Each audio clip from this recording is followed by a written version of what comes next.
is LBC from Global, leading Britain's conversation with Iain Dale.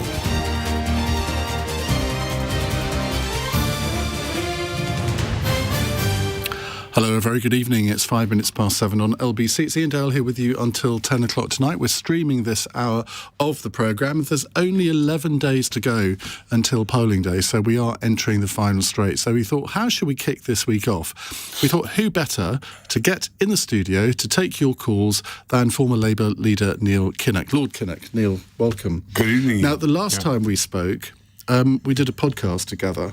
We did, yes. And it lasted more than 2 hours. Yeah, not all my fault. No, it wasn't. No. I wasn't back. I wasn't accusing you, but today we've got, about 45, 50 minutes.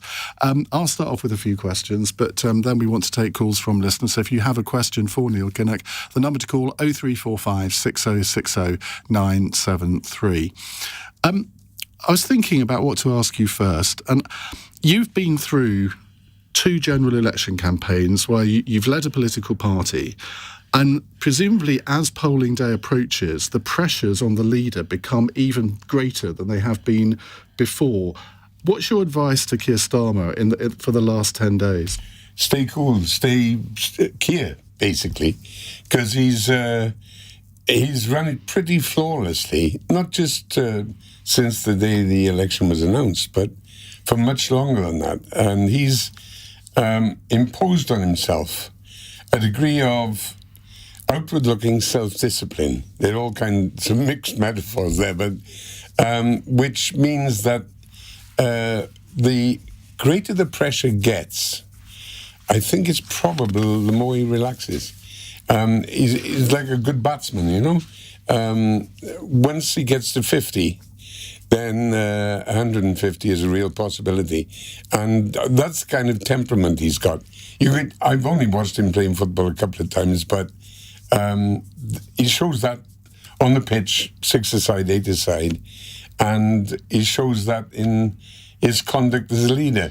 It is much warmer and more subject to the normal swings of jollity and gravity, like all of us in private, but that's Keir the leader, yeah. Well, one of my callers referred to him the other day as the Chris Tavares of politics. Chris Tavares sort of played a straight bat, was never going to hit a 6, but you could rely on him not to get out. That's right. You'd put him in. Tavares used to go about number 7, I think, and he played the end of the innings. That's right. Well, as the point is, Keir's had to open the batting, open the bowling, appear behind the stumps, do the whole lot. But nobody ever said about you that you were boring, but they do say that about Keir Starmer. Can being boring be an advantage? Yes, he's not deliberately boring, but he is very charismatically challenged, I like to say. Yeah, and this is another contrast with him as an individual around a dinner table in the pub. I don't want to pretend that we are bosom chums who see each other every weekend or anything, but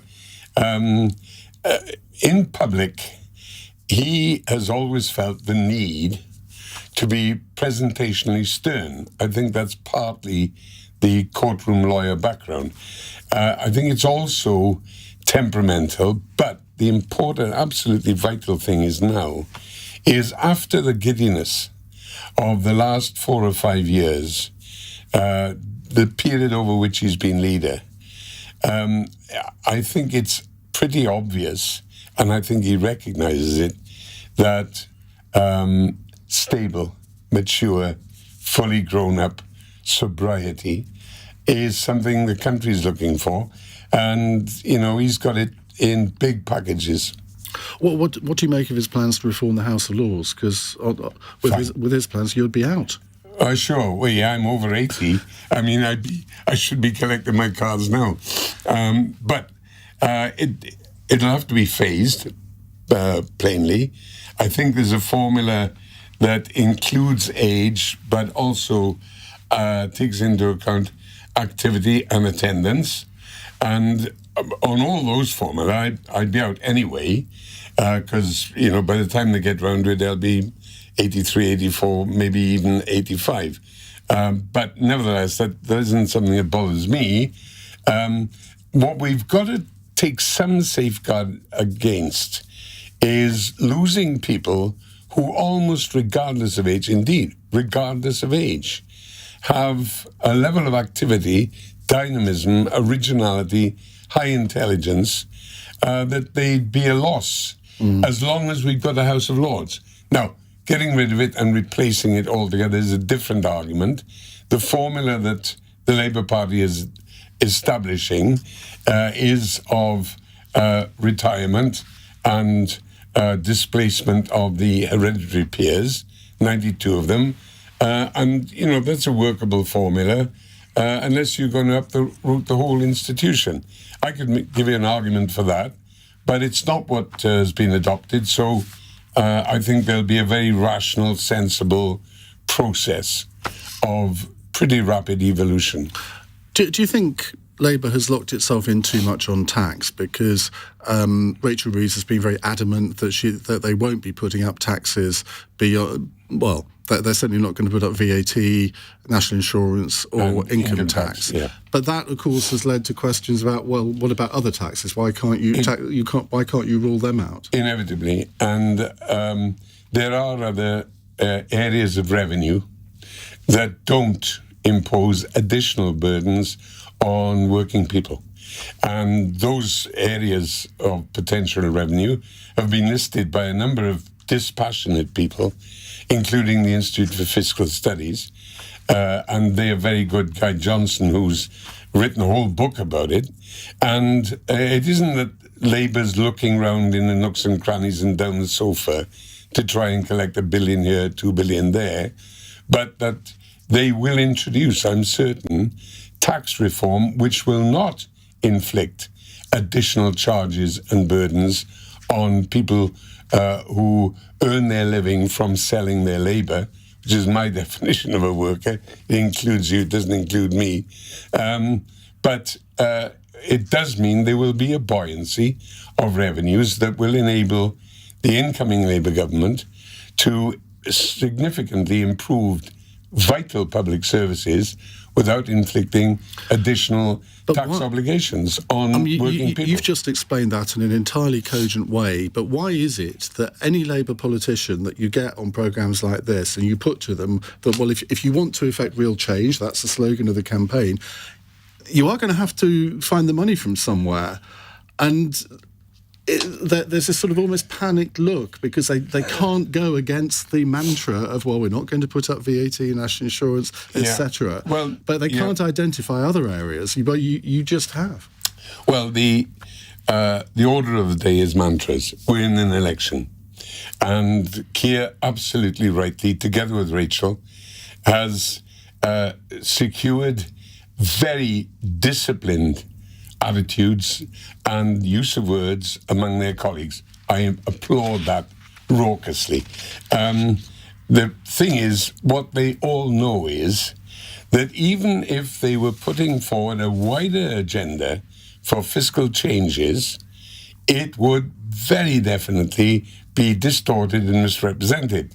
And the very people that they were seeking to help would be induced not to give them electoral support. And of course, that's the opposite of the outcome that you want.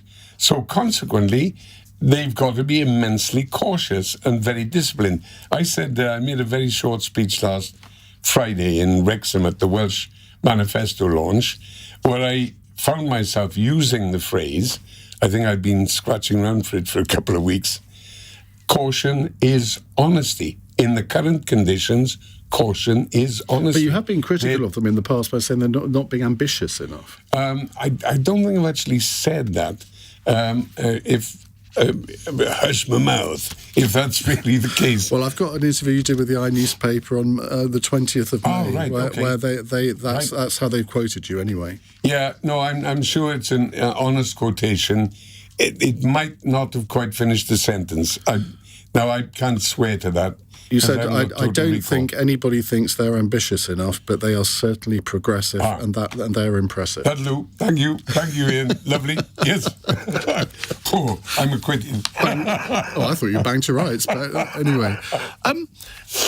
When you were leader of the Labour Party, if you had discovered that one of your MPs was guilty of effectively insider trading by betting on something that they knew and nobody else did, what would you have done with them? It's a hypothetical situation, of course. They wouldn't touch the sides. And I would have taken some pleasure, I guess. I'm not very nice in some circumstances in actually putting them out of the door myself. It's the only way to do it. I mean, Keir, in a by-election, when it was discovered that our candidate, who had been nominated and the date for nominations had passed, so we couldn't change our candidate, when it was discovered that he'd said deeply offensive things, we didn't have a candidate. And, that decision could not have been taken lightly. It was taken quite quickly, in full weight of the evidence, and Keir had no hesitation. That's the right thing to do. When you look at the Conservative Party nowadays and you compare it to the Conservative Party that you fought in the 1980s and 1990s under Margaret Thatcher and John Major... I've been fighting this lot. Do you? Oh, God. Oh, no John Major, no Heseltine. No Geoffrey Howe. I mean, the thing is, even though they were obviously my opponents and so on, smart guys, fundamentally decent people, and patriots who would, we didn't even have to ask about it. They would put the interests of the country before gyrations and fixing in the party.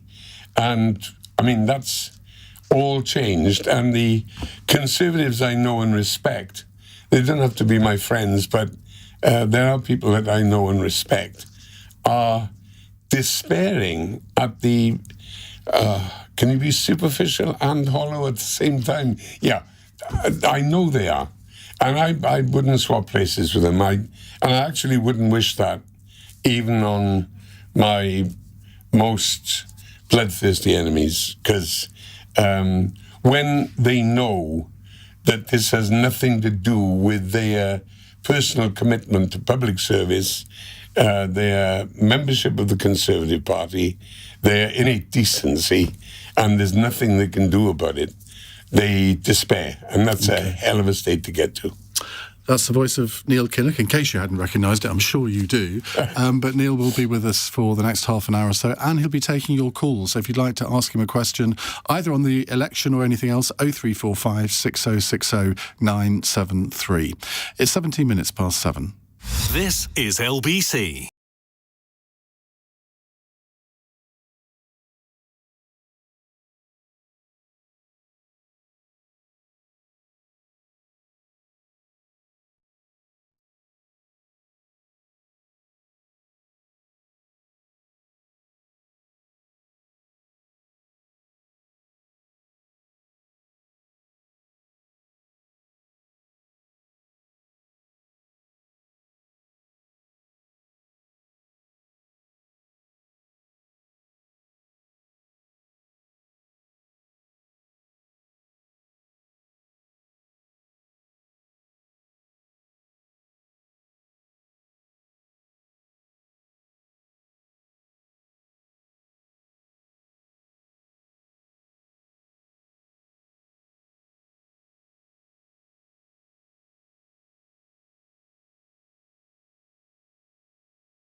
Iain Dale on LBC.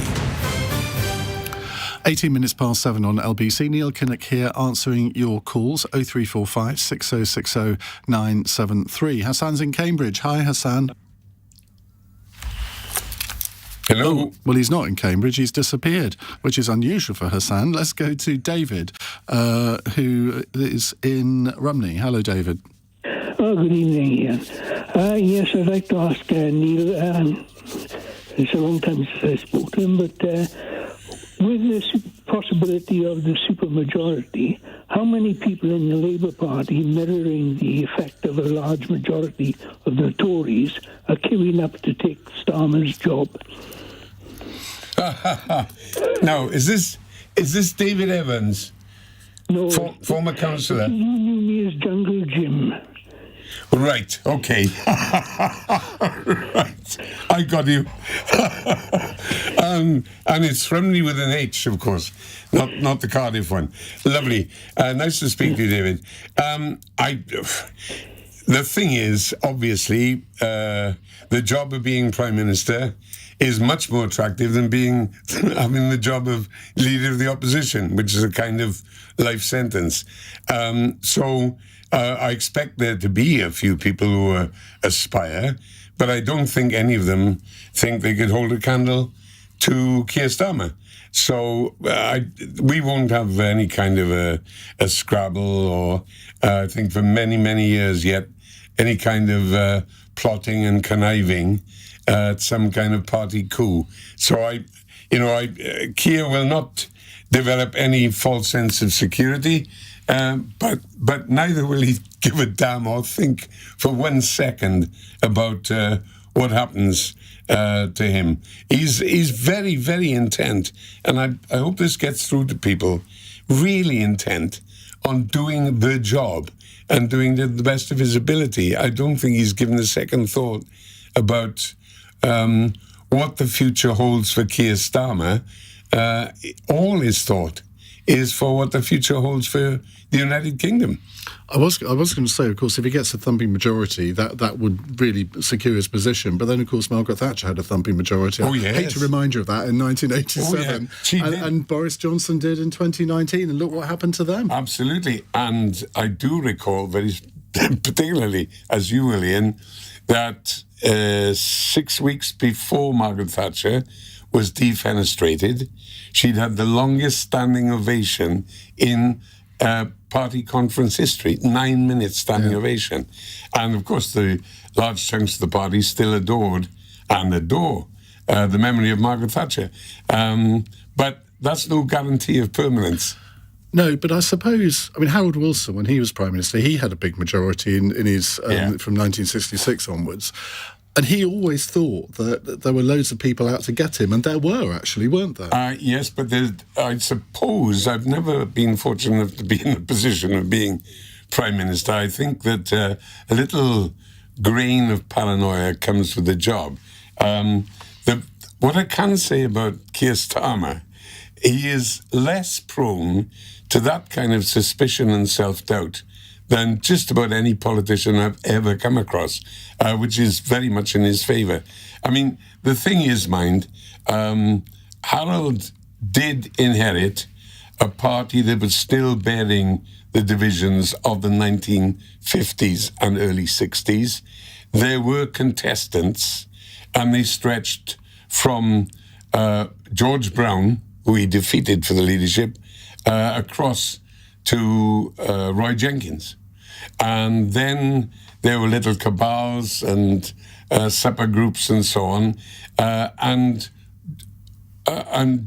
Wilson was super conscious of all that.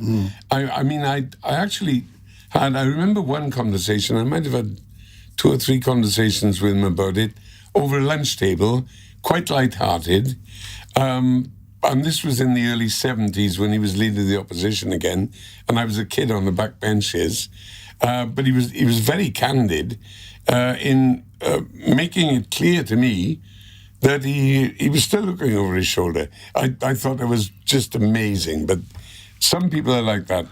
Right, we have Hassan back in Cambridge. Hassan, hi, what would you like to ask? Hello, hi. Where would you Hello. place... hello. Where would you place Starmer and his manifesto on the political spectrum? He seems to be on the right of Tony Blair, of you, Gordon Brown, Ed Miliband, probably even David Cameron. So... well, you can guarantee that he's certainly not on the right of David Cameron. He's not on the right of any of the people that you list, actually, Hassan. The manifesto that he puts forward has to reflect very strongly the times in which he is likely to become Prime Minister. And those times are very straitened. I think more than some people recognise, because of the multiple crises in several of our public services, indeed all of our public services, and the underperformance of our economy, which stems from some very long-term reasons, like our extremely weak productivity, but also nosedived investment, especially foreign direct investment, which is crucial for the modernization and development of the economy. In those circumstances, recognizing those realities, Keir has got to cut his coat very, very, very economically with a cloth. And it means that all the things he might like to do, and he said this himself, in terms of challenging the current conditions and setting out a bold vision for the future, simply wouldn't add up. And they certainly wouldn't attract or entrance the electorate that is very much aware of limitations on the scope for huge change in government. There will be big change, but it's going to be gradual, cumulative, positive, and to try and offer the idea of a bright new dawn in those circumstances would simply not be respecting the intelligence of the electorate. But you can see why people think that he is on the right with the purge of the Corbynistas. You've got a text here from David who says, does Natalie Elphicke really belong in the Labour Party? Now, most Conservative MPs thought she was one of the most right-wingers that there were, and yet she's been sort of embraced by Labour. Yes, well, I suppose that in the circumstances, happily I was never really faced by this. I mean, it would be the equivalent of John Carlyle defecting to Labour in your days, wouldn't it? Yes. Except that John Carlyle, I understand, used to do very favourable car purchase deals with members of Parliament across the House. I didn't buy one from him, but he did have redeeming features.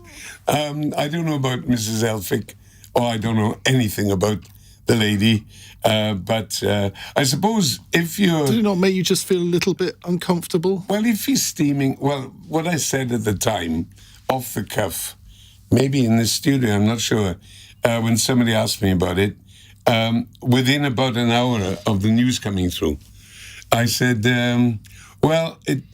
people used to say to me that Labour's a broad church. And I used to say to them, but churches have walls, no matter how broad, and if they don't, they end up as piles of masonry surrounded by graveyards. So, I think we've got to be cautious, use long spoons in our invitations to some people. Very well put. Tony is in Hockley in Essex. Tony, go ahead. Hello, Neil. Hello there. You was my tutor at Wortley Hall for the FBU school in 1970 and 71. Great days. Wouldn't they just? You didn't have a bad voice to have.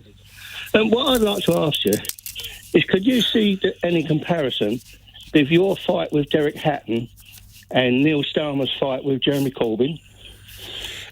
Not really, because Hatton he had very, very dubious motives in my view, whereas Jeremy Corbyn has got a degree of sincerity. I have no doubt at all about that.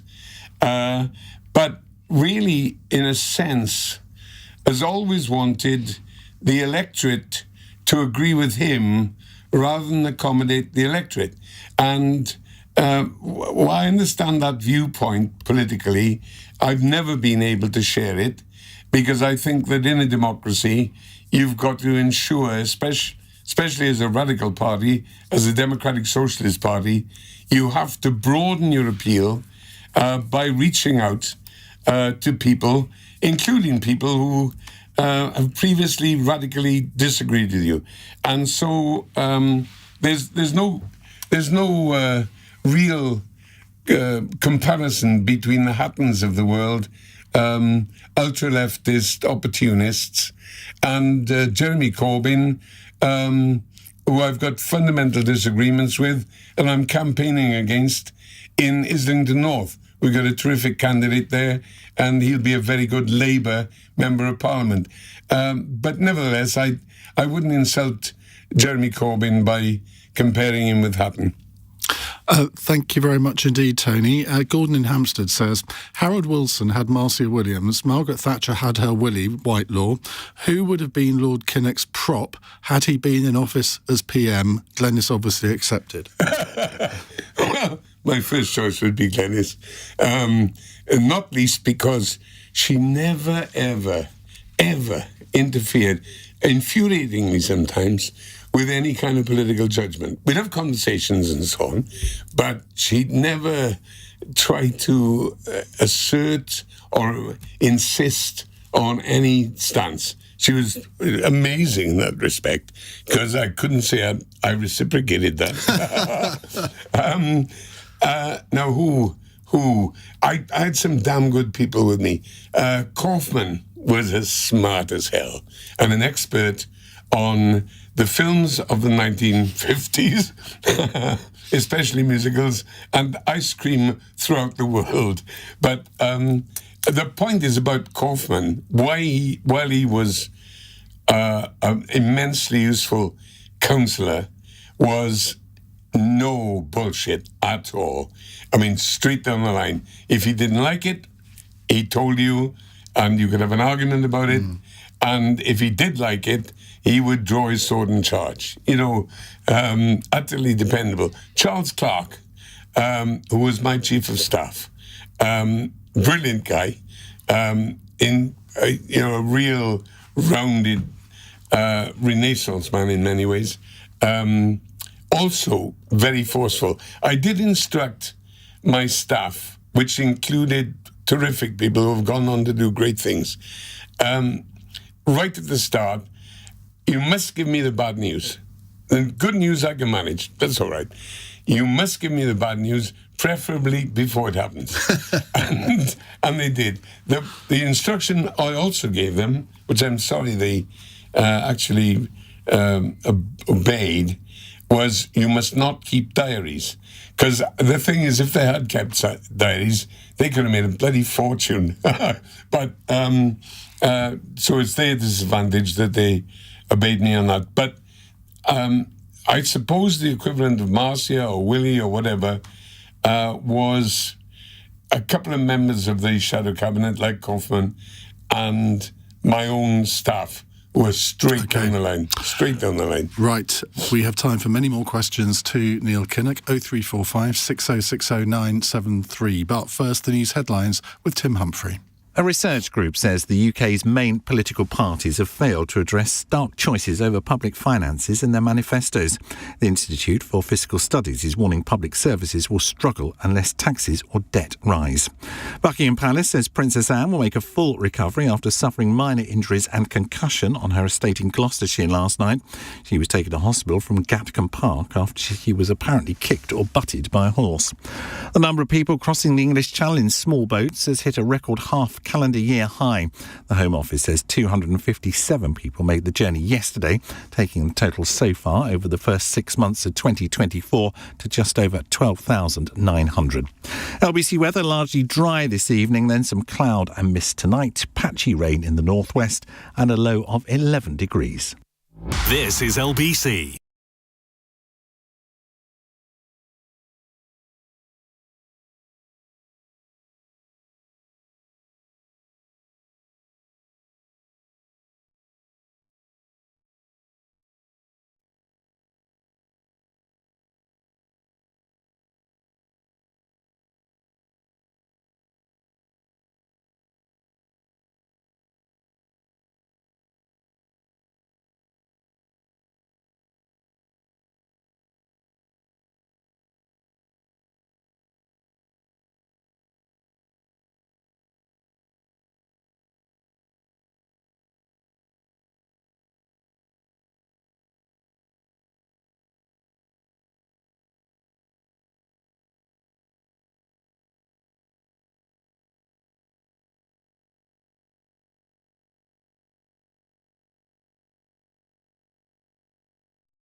Iain Dale. Call 0345 6060 973. Text 84850. Alexa, send a comment to LBC.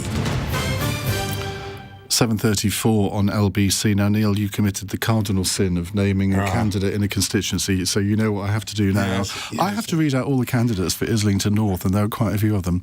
Vikas Agarwal for the Liberal Democrats. Jeremy Corbyn is running as an independent. Karen Ann Harris for the Conservative Party. Paul Dominic Josling, who's another independent. Sheridan Cates for the Green Party. Praful Nagan for the Labour Party. Martin Nelson for Reform UK. And I think that's it. Right, let's go to more of your calls. The next call is from Ian in Watford. Hello, Ian. Good evening to you, and good evening to you, Neil. I always wonder that if the Labour Party had voted in David Miliband as opposed to Ed, whether your whole party would have been much further ahead than it is now, and time-wise. Yep. Well, it is one of the what-ifs, but I had no hesitation in supporting Ed. I watched them in government, in the case of one of them, very closely for reasons that had nothing to do with them or me, really. I just happened to be in a position, and I have great affection and respect for David, who is top quality. There's no doubt at all about it. I thought that in political terms, Ed Miliband was preferable for the leadership of the Labour Party, and of course he won by a minuscule majority. So it's going to have to remain in the realms of what if. The extraordinary thing is, of course, two brothers of such huge, distinguished potential, and in different and separate ways they're showing it now. Ed's programs for energy and the environment are really superb, and David is doing a wonderful job on an international stage, representing refugees and sustaining, first of all, lots of people's lives, but also immensely high standards of effective, productive compassion, not the gooey, chatty kind, but of the real work that's being done to help people. It was a bit of a sliding doors moment, a bit like Dennis Healey and Tony Benn back, was it 1980 or 1981, where that was a 0.5%? 0.6. I shall never forget it. And had that gone very differently, you might never have become leader of the Labour Party a couple of years later. Well, I really would have had to run against Ben, you see, which is, it's an awful long story, but to boil it down, I sat on that stage on that Sunday night when it was obvious that it was going to be immensely tight, thinking to myself, why the hell did you abstain? Why didn't you vote for Dennis Healey? If Tony Benn gets elected deputy leader of the Labour Party, it will ruin us with the division and distraction and the derision that'll be levelled against the Labour Party. It's a bit like David Lammy, Margaret Beckett putting Jeremy Corbyn on the ballot in 2015. They knew not what they did. Yeah, but at least Margaret said afterwards, I must have been a moron. But, I mean, my beloved friend, Jo Cox, she nominated Jeremy because she wanted, quote, quote, to broaden the debate. And she shared an office with my son, Steve. Well, I talked to him on the day that she was murdered. Oh, yeah. And, I mean, he was absolutely shattered. And he remains, I mean, he's still a very good friend of Joe's husband, Brendan. So am I. And they were very tightly knit. And she said, Steve, nominate Jeremy Corbyn to broaden the debate. And Steve, he'd been around the block a few more times than Joe, said he must be out of your mind. And she lost sleep over it, poor girl. She really, really did. I talked to her about it 3 or 4 times. Right, Ian, thank you for that. Let's go on to Tom, who's a new caller in Walsall. Hello, Tom. Hello, Ian. Hello, Tom. Hello, Neil. Neil, I would like to ask you about your conversion from being a young man with ginger hair, speaking at a TUC or a Labour Party conference about the abolition of the House of Lords. Yes, and I'd like to know, could you frame when you were converted so you became a Lord? What was that all about? Well, you've been very, very, very polite, Tom, I must say.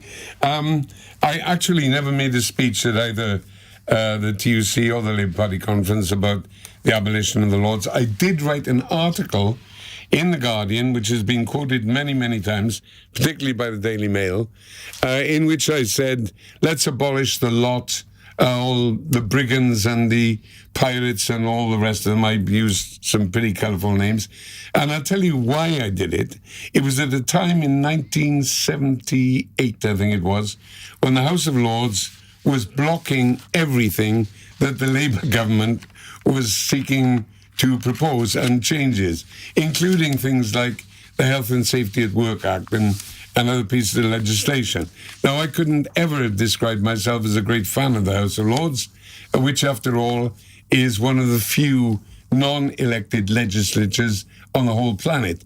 But nevertheless, I didn't feel particularly strongly about it as an institution, except that it was, I thought, unjustifiably, unjustly, undemocratically impeding the Labour government. And so I wrote in rage. Years later, that was 78, in the early part of this century, what it would have been about 2004, when Tony Blair asked me if I wanted to go to the Lords. I did think about it long and hard, but then I spoke, first of all, I spoke to Glenys, who was no fan of the House of Lords as an institution, and later became a peer because she became a minister. And I also spoke to my dear comrade, Robin Cook. And Robin was a great reformer. He wrote a wonderful pamphlet about the democratization of the second chamber. And I said, what would you do, Robin? And he said, I'd go there. And I said, you surprised me. I didn't think you'd say that. I was kind of looking for reassurance, if you like. And he said, no, if we're ever going to change it, we're going to need people in there making the argument and voting, as well as outside making the argument and campaigning. And on that basis, I said yes to Tony and became a member of the House of Lords. The great misfortune is, of course, I went in was it January or February 2005. The proposals for further reform have since been few and far between, and whilst useful, hardly systemic. So I'm looking forward to the next chapter, and I can play my part in securing change, and I hope democratisation, not just of the House of Lords, but the whole system. So you've changed your position on the House of Lords. Yeah. You also changed your position on membership of the European Very much Union, so, yes. because you fought two elections with a manifesto that, well, so the first one was to come out. And I campaigned for a no vote in the 75 referendum, yes. As a politician, did you find it easy to effectively do a U-turn? Because Keir Starmer is being accused of doing a lot of U-turns since his leadership campaign. Yeah, don't forget, Keir was faced with an absolute necessity of impressing the Labour Party audience and conveying his commitment and understanding of a very strong majority sentiment. He's now facing an entirely different electorate, and also in economic circumstances that are radically worse than they were even in 2020 when he got elected. So far as I was concerned, I decided by about 76, I guess, in the wake of the 75 referendum, that our future could not be outside the common market European community. It just didn't make sense to inflict all the disruption. And the reason that I'd been anti-market in the first place was almost entirely to do with the kind of area that I represented. My huge fear was, you remember the golden triangle of Northern Europe with this high growth rate, pulling in investment and all the rest of it. And I really did fear that the United Kingdom generally, but specifically the so-called peripheral regions like Wales, South Wales, deindustrializing at the time, a transition beginning, never properly prepared for, never properly compensated for, and we were going through that. And I thought, God, the last thing we can afford to have is investment and therefore employment sucked out of the region, the constituency, the area that I was brought up in and fighting to represent. So I was campaigning against the market. And within, by 76, 77, we'd been in 3 or 4 years. And obviously it was established for the future. We had this 79 manifesto, which didn't mention Europe hardly. The 83 manifesto that committed us to withdraw. I supported Michael Foot. I was a member of the Labour Party. I had to support the manifesto. And the faster we could get away with that, from that, the better. So when I ran for the election of leader in 1983, after our defeat, our devastating defeat in the general election, I came out with this terminology. I said, we've got to get a new deal for Europe and a square deal for Britain. And it took me another, 5 years to shift the opinion, the mindset of the party generally. Okay, right. More questions in just a few moments' time. And if you've enjoyed this conversation, you will enjoy the Iain Dale All Talk podcast that I did with Neil, what was it, a year, 18 months ago? Yeah, you can find it on the All Talk podcast feed, and it's 2 hours long, and no one's complained about the... In fact, several people have complained it's not long enough. But there we go. It's 7:45. Nick Ferrari at breakfast on LBC. I'll be joined by the Home Secretary, James Cleverly, and his opposite number, Labour's Yvette Cooper, as they go head-to-head in a live immigration debate here in the LBC studio. We'll hear how they plan to tackle small boat crossings, manage sky-high net migration numbers, and handle the future of the Rwanda plan. All that and more with me, Nick Ferrari at breakfast, only on LBC. Nick Ferrari at breakfast. Back tomorrow morning from 7. With Vauxhall, the new electric van range designed to energise Britain. LBC.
Iain Dale on LBC.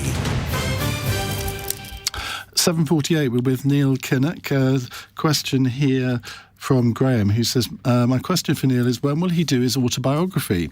He's remarkably candid whenever you hear him reminisce, and there's a fascinating story to be told. Have you never been tempted? Well, I had a lot of nice offers some years ago, but I was preoccupied. I was in the European Commission working like hell, and there was a very, very good biography by a guy called Martin Westlake. I know. Who really did the business, certainly up until the year 2000. So it made me a bit lazy as well. But the other thing is, at the back of my head, I've always had a reservation about political autobiographies, because inevitably they're self-serving. Well, they have been called a work of fiction about yourself. Yeah, and that basically... They can be, but not always. Well, there's some good ones. Dennis Healy. I think his was the best of all time. Brilliant. Because he took a series of locations, mainly where he'd taken photographs. Yeah. And then wrote about the context in which he'd been there. And so it was more like a political travelogue. Yeah. Right, let's take a text question from Jim. Before we do, the advert, I don't know if I'm out of order saying this, the last order was Keir Electrical Solutions. Well, we're not allowed to talk about adverts, No, of Neil. course. I'm sorry. I knew I was breaking Jim says, all I get from Labour is negative, negative, negative. Could you have a word with Starmer to try and cheer him up a bit? Yeah. Well, I sometimes send him slightly irreverent texts to cheer him up a bit, and he's always nice enough to laugh. He's a damn good audience. Maybe he's just patronising an old bloke, but I think you may, on the morning of July the 5th, see a smile crack his face. But if he doesn't smile at that, I mean, assuming what happens, what we think is going to happen, I don't know when he will. If you ever want to see real delight and merriment, go to the Arsenal with him and watch his face as the third goal goes in for the Gunners. I mean, this guy becomes ecstatic in those circumstances. I'll believe you. Let's go to Julie, who says, if the polls are right and Rishi Sunak really does get defeated in such a huge way, can you empathise with how that's going to feel for him? Somebody asked me this in a conversation on Saturday, I think it was. I can't really, and it's awful, I know, because the guy is wretched at the moment, and he's a human being and all the rest of it. So somewhere deep inside, I can feel sorry for him, not least because the present mess that he's in is not all of his making. He contributed, certainly. Damn it, he was Chancellor of the Exchequer for a couple of years. But these are issues out of control. I found out earlier today, totally by accident, that I'd said about Rishi Sunak about a year after he'd been put in as leader, I couldn't call it elected, of the Conservative Party, that he was thought of as a manager, but the only thing he'd ever managed in his life was money. He'd never managed people, never managed a political party, that's for certain. And that was the view I had with him, what would it be, 12 months ago. In some ways, for him and his wife and kids, I'm sorry that he's proved his inadequacy as somebody who can run a party. But I remember you making that speech outside Labour Party headquarters, I think it was the day after the 92 election, where you looked completely broken. Yeah. I mean, understandably so, because you could easily have become Prime Minister then. But you wouldn't wish that on anyone, would you? Not really, I suppose. But, I mean, politics is a blood sport, and there's winners and losers, and the winners get to write the history. I'm not a hard case in so many ways, but well, you're like me. You're blood about anything. Yeah, well, I go right down to the basics. What they've done to our country is unforgivable. Unforgivable. And so I can't separate him out from that. I mean, I'd put Truss and Johnson in the stocks with him. But by God, and I'd put Osborne there as well for this appallingly upside-down policy of so-called austerity, which was totally unnecessarily inflicted on our country. So, I never commit any kind of violence or anything like that, obviously. But you put them in the stocks, nevertheless. Well, my brother... Just wet sponges. No, my brother-in-law said to me last week, he said, tomatoes too good for them. I said, not if you leave them in the tin. Moving swiftly along. Cheryl, in Nottingham, what would you like to ask Neil? Thank you. Good evening, Good evening, Lord Neil. You said a while ago that John Major was a decent man, didn't you? Yeah. Yes. Well, he wasn't to disabled people. He had very cruel policies against us. I have cerebral palsy, and I managed to work with it for 27 years, and then the pain got too much. I was forced to go on to unemployment benefits. I could only eat every 4 days because there was so little given to me. And then my doctor said, you're on the point of starvation, Cheryl, you've got to eat. I couldn't. Yeah. And then if I hadn't been volunteering at the Salvation Army, I wouldn't be alive nowadays. Now, that's John Major for you. And then Gordon Brown and Tony Blair came to power. They stopped the awful so-called health assessments, face-to-face health assessments that you had to go to, because I was lied about almost every time I went to them. I ran 5 legal appeals against the Tories, and then David Cameron came along in 2010, and things got just as bad again, and I tried to commit suicide on his rule, and they haven't been in power for a year, in February 2011.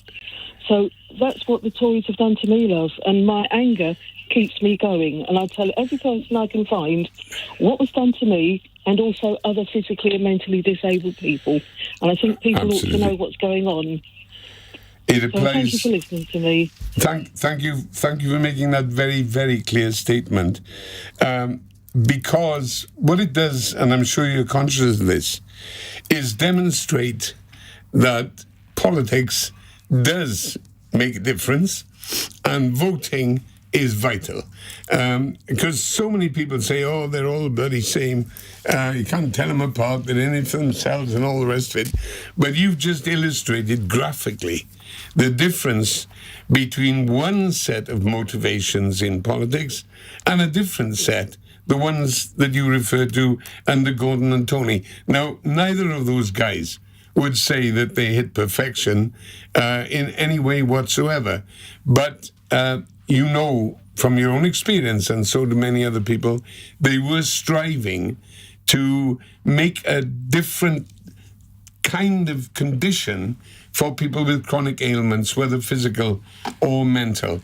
And of course, if that had continued for the last 14 years, then we would collectively be in a much better position, and a lot of people who were suffering unnecessary pain and distress and disadvantage would have been taken out of those conditions, however severe their illness is. So keep on making the argument, love, not as a way of simply criticising John Major, so on, whose motivations very decent. And he did do the Disability Discrimination Act, which is the first major piece of disability legislation. That's right, and he's got hold of... If he was sitting behind this microphone now, his response to you would have not simply been sympathetic, but it would have shown some understanding.